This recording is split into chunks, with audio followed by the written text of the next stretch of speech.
Hello students, हमारे इस platform पे आप सभी का स्वागत है। हम लोग अभी वेक्टर चल रहा है हमारे यहाँ अब इस समय, और वेक्टर के 8 लेक्चर्स हो चुके हैं। This is the 9th lecture of vectors. तो पिछले लेक्चर में जो हम लोग बात कर रहे थे वो वेक्टर के डॉट प्रोडक्ट की बात कर रहे थे, तो उसी सिलसिले को हम लोग अब आगे बढ़ा रहे हैं। तो चलिए चलते हैं, अब वेक्टर के डॉट प्रोडक्ट के बारे में आगे बातें करते हैं, चर्चा करते हैं। तो हमने ये आपको बताया था कि मान लीजिए एक वेक्टर ए है, एक वेक्टर बी है, दोनों के बीच में एंगल थीटा है। तो ए डॉट बी जो होगा उसको हम ऐसे लिख सकते हैं A into B into cos theta, या हम इसको ऐसे भी लिख सकते हैं। सिंपली हमने यहाँ पे ए लिख दिया है, ऊपर वेक्टर का साइन नहीं लगाया, तो इसका मतलब ये हो गया वेक्टर ए का मैग्नीट्यूड, ये चीज। सिमिलरली ये चीज हो गई वेक्टर बी का मैग्नीट्यूड इंटू कॉस थीटा।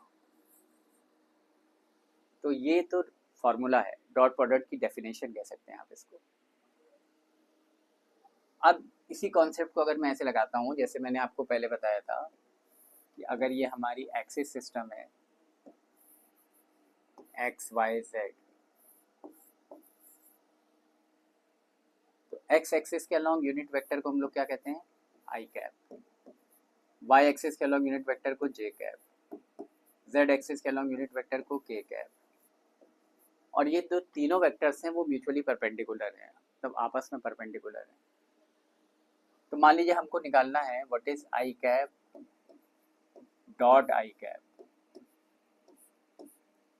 तो ऊपर वाले फॉर्मूले से कंपेयर करिए तो ये क्या हो जाएगा, mod of i cap into mod of i cap. और आई कैप और आई कैप दोनों सेम है, तो दोनों के बीच का जो एंगल है, क्योंकि दोनों सेम है तो ऑब्वियसली दोनों के बीच का एंगल 0 डिग्री है, तो ये हो जाएगा इंटू कॉस 0, और कॉस 0 1 होता है, तो ये हो जाएगा मॉड ऑफ आई कैप कितना हो जाएगा, जो क्योंकि ये यूनिट वेक्टर है तो इसका मॉड होगा 1, ये भी यूनिट वेक्टर है, इसका मॉड होगा 1, और cos 0 होता है 1, कितना हो जाएगा 1 into 1 into 1, this will be equal to 1।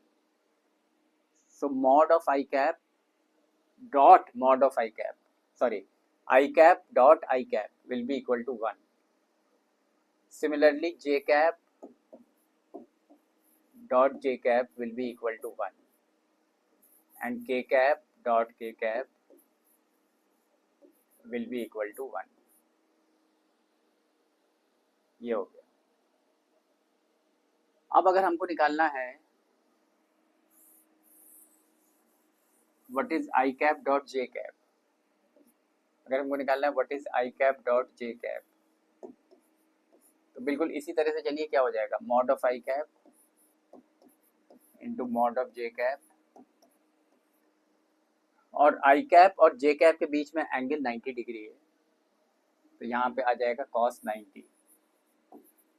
अब cos 90 तो 0 होता है, cos 90 0 होता है, तो ये पूरी चीज़ 0 हो जाएगी, मतलब आई कैप डॉट जे कैप 0 हो जाएगा। मतलब यहाँ से हमने सीखा कि अगर दो म्यूचुअली परपेंडिकुलर वेक्टर्स हैं तो उनका डॉट प्रोडक्ट 0 होगा। तो आप लिख लीजिए इसको, बिल्कुल स्पेसिफिकली लिख लीजिए और उसको अंडरलाइन कर दीजिए, dot product of two mutually perpendicular vectors is 0, dot product of two perpendicular vectors is 0। इसी तरह i cap dot k cap 0 हो जाएगा,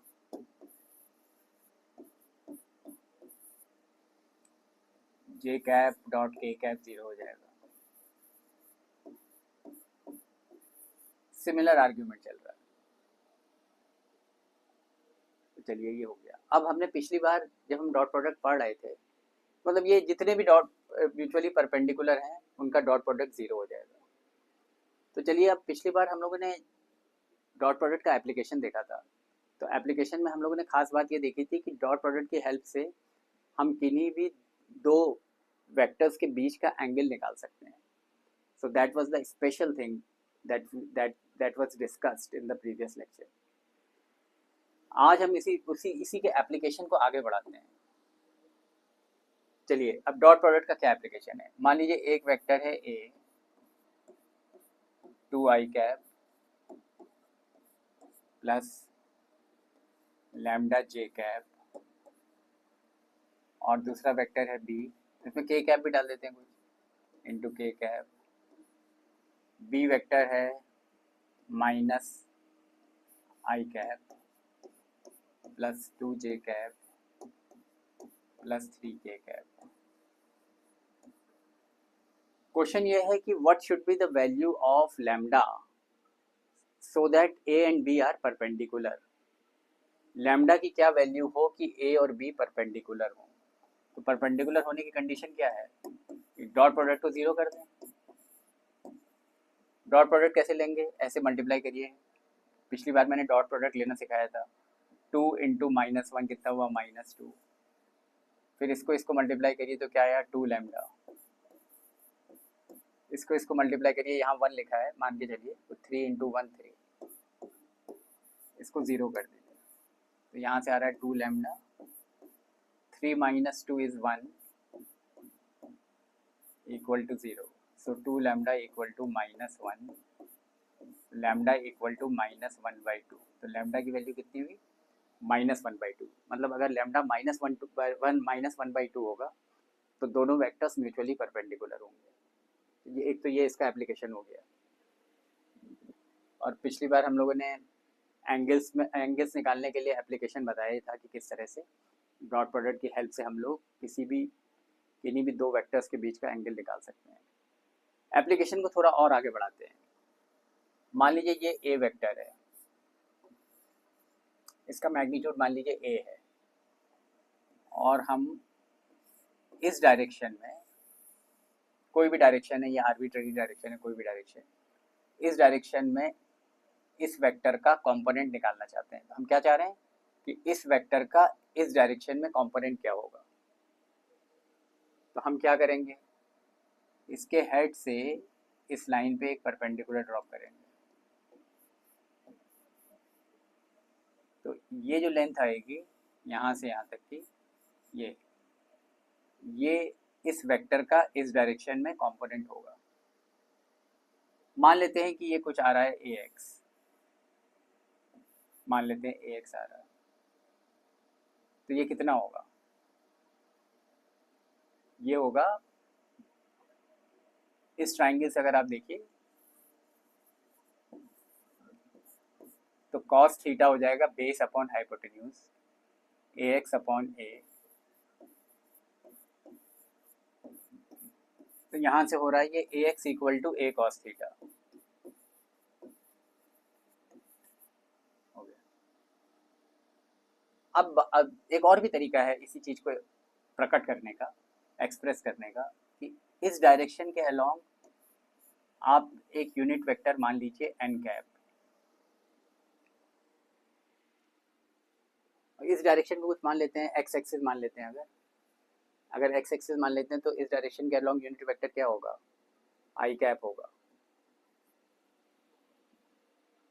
अगर मैं इसका और इसका डॉट प्रोडक्ट लूं, मतलब a vector dot i cap, तो कितना हो जाएगा, mod of a vector into mod of i cap into cos theta. यानी कितना हो जाएगा, मॉड ऑफ ए वेक्टर को मैंने सिंपली ए लिख दिया. आई कैप का मॉड कितना होगा, 1 होगा. यानी कितना आया, ए कॉस थीटा आया. और ए कॉस थीटा किसके बराबर है, ए एक्स के बराबर है. तो ए एक्स आ गया. तो मतलब अगर मैं वेक्टर का, किसी वेक्टर का, इस वेक्टर का इस डायरेक्शन में कंपोनेंट निकालना चाहता हूं, तो मैं क्या करूं, वेक्टर को इस डायरेक्शन में यूनिट वेक्टर के साथ डॉट प्रोडक्ट ले लो. इस वेक्टर का इस डायरेक्शन में जो यूनिट वेक्टर है उसके साथ वेक्टर का डॉट प्रोडक्ट ले लो. तो अगर आप डॉट प्रोडक्ट लोगे तो क्या आएगा, AX आ जाएगा, मतलब ये कंपोनेंट आ जाएगा। तो अगर मान लीजिए आप किसी वेक्टर का किसी डायरेक्शन में कंपोनेंट निकालना चाहते हैं तो आप क्या करो, उस डायरेक्शन में यूनिट वेक्टर ले लो और फिर उस वेक्टर का उस यूनिट वेक्टर के साथ डॉट प्रोडक्ट ले लो। डॉट प्रोडक्ट लेने के बाद जो रिजल्ट आएगा वो क्या आएगा, AX आ जाएगा, मतलब वो वेक्टर का इस डायरेक्शन में कंपोनेंट आ जाएगा। तो जैसे मान लीजिए मैं थोड़ा एक क्वेश्चन करके दिखाऊंगा। पहले तो ऐसे सोचते हैं कि मान लीजिए कोई वेक्टर है A vector 2i cap plus 3j cap.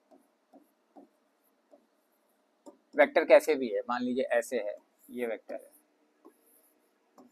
हम वेक्टर के डायरेक्शन में एक यूनिट वेक्टर डिफाइन करना चाहते हैं, एन कैप। एन कैप क्या है, एन कैप वेक्टर ए के डायरेक्शन में एक यूनिट वेक्टर है। तो एन कैप को हम लिखेंगे vector A upon mod of the vector ए। इस तरह से यूनिट वेक्टर को एक्सप्रेस करेंगे। This is the important relation. तो मैंने यहाँ तारा बना दिया, इसको याद कर लीजिए। तो वेक्टर को आप क्या लिख सकते हो, यूनिट वेक्टर है, this is unit vector. N cap क्या है, ए वेक्टर के डायरेक्शन में यूनिट वेक्टर है। तो यूनिट वेक्टर को क्या लिख सकते हो, vector A upon mod of the vector A. कितना हो जाएगा ये, वेक्टर ए कितना है, ऊपर से डालिए value 2i cap plus 3j cap, और mod of the vector A क्या है, इसका मॉड है अंडर रूट 2 स्क्वायर मतलब 4 प्लस 3 स्क्वायर मतलब 9। तो कितना हो गया ये, 2i cap plus 3j cap upon square root 13। ये हो गया, मतलब वेक्टर ए के डायरेक्शन में जो यूनिट वेक्टर है वो ये हो गया। ठीक है, अब ये इस तरीके से आप यूनिट वेक्टर को निकाल सकते हो, मैं ये बताना चाह रहा हूँ।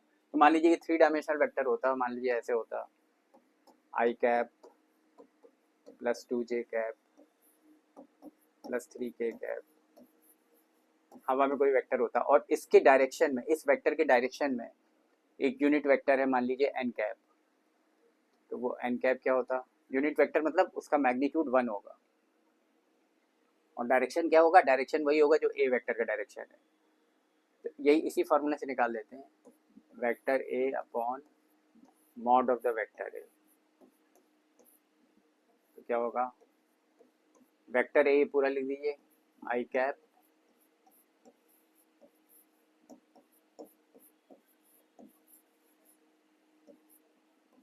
Mod of the vector A क्या होगा, अंडर रूट, यहाँ पे 1 लिखा हुआ है, 1 स्क्वायर मतलब 1 प्लस 2 स्क्वायर मतलब 4 प्लस 3 स्क्वायर मतलब 9।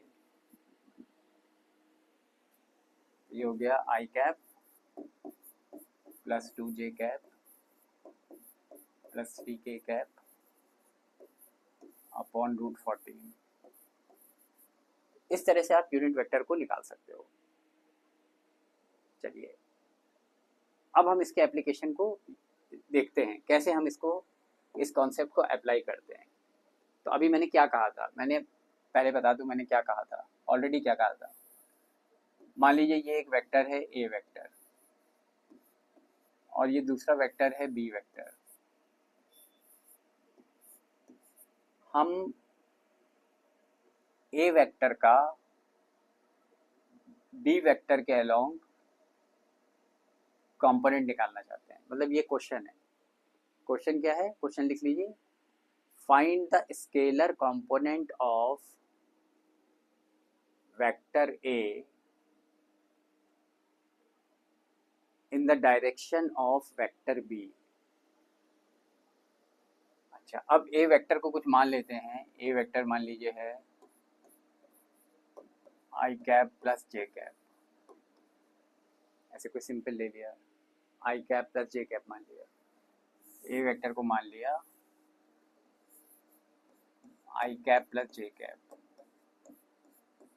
और बी वेक्टर को कुछ और मान लिया आई कैप प्लस 2j कैप। या मान लो 3i cap plus 2j cap, ऐसे कुछ भी मान लिया। मतलब ये डायग्राम तो डायग्राम पे ध्यान मत दीजिए, रफली बना हुआ है, तो मैं ऐसे ध्यान नहीं दे रहा हूँ ज़्यादा। क्वेश्चन की आत्मा को समझिए क्या कर रहे हैं। अब वो कह रहा है कि find the component, scalar component of vector A along vector B.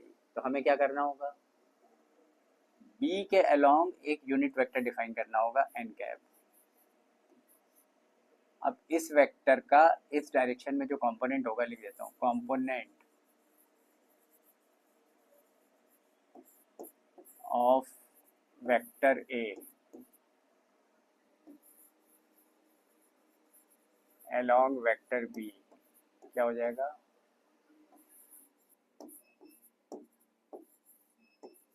ये हो जाएगा।